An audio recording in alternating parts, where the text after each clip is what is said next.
Night is still ahead.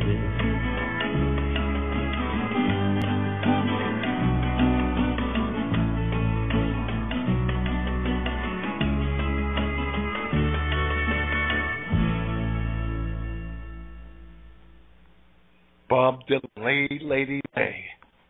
I always thought that song was a little bit eerie, sort of melancholy. I liked it, though. A lot of people liked it. Hey, Tony-Venuti, back at you from Tucson, Arizona, the offices of Arizona Tourist News. 2 o'clock Eastern Standard Time. I am your ex-conservative. No, I'm not a liberal. I'm just someone that spent about 15 years doing life on the installment plan in over 15 prisons, in over a dozen prisons, I'm sorry.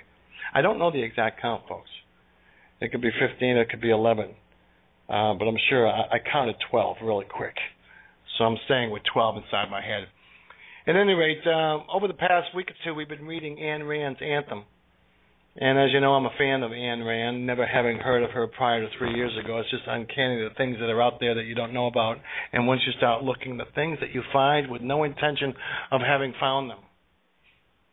But I'm 420 pages or so into Atlas Shrugged. And I sort of fancy my own story, sort of like Atlas Shrugged, with the only difference is mine isn't fiction. And instead of coming from the highbrow territory, mine comes from the lowbrow territory. Having exercised the same examples of evil they do as a fiction tale in the highbrow scenario, I in the gutter, where Evil 101 is taught, where it's more prolific than even those who are buffered from the upper echelons. They just get to play with nice toys and bigger tools, and they get to call tricks when they get caught up and stuff, and they always are allowed to get bailed out because they got that kind of obscene money. But they're playing with that same kind of evil that they're not even really good at, and that's why I understand everything they do. No one can have a perspective that I had. If you had, you'd be dead by now. I certainly should be dead by now. I survived over 3 drug overdoses, more instances with the wrong people at the wrong time.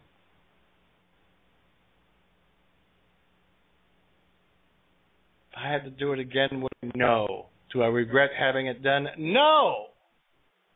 But I'm not going to just go back and do it again. But I'm certainly glad I experienced it, because without that, I wouldn't have had the lessons that provided the mistakes that provided me with the kind of wit and wisdom that are able to keep your attention during this show every day. I've got a caller on the other line. This is Tony-Venuti. Hi, who am I speaking with? Hello. 210. Well, I thought I had another call, but as you know, folks, we are... looks like I do have somebody on here. Let me see here. Blues man Bob. Bob, can you hear me, man?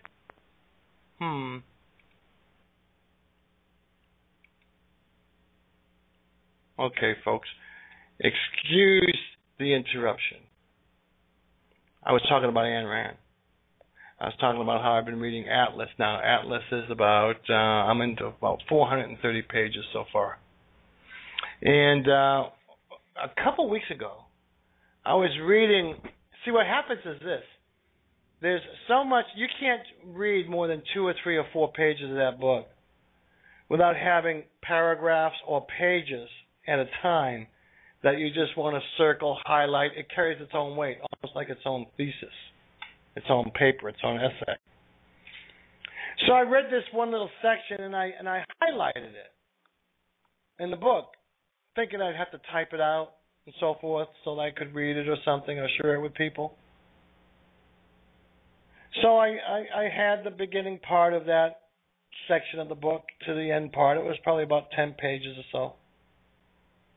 But I figured before I started typing and things, I'd just Google something, because the first line in the page that I started highlighting it was, so you think that money is the root of all evil. So I Googled that. And up came the very precise amount of pages that I had encircled. It took that whole one piece that I thought and gave credit for having enough verse as one piece, and I simply Googled that one line, and virtually what I had encircled in its entirety came up. And I didn't have to do any typing at all, and it was like, wow. So you think that money is the root of all evil, said Francisco de Anconia. Have you ever asked what is the root of money? Money is a tool of exchange which can't exist unless there's goods produced and men able to produce them. Money is the material shape of the principle that men who wish to deal with one another must deal by trade and give value for value. Money is not the tool of moochers who claim your product by tears, or looters who take it from you by force. Money is made possible only by men who produce. Is this what you consider evil? When you accept money in payment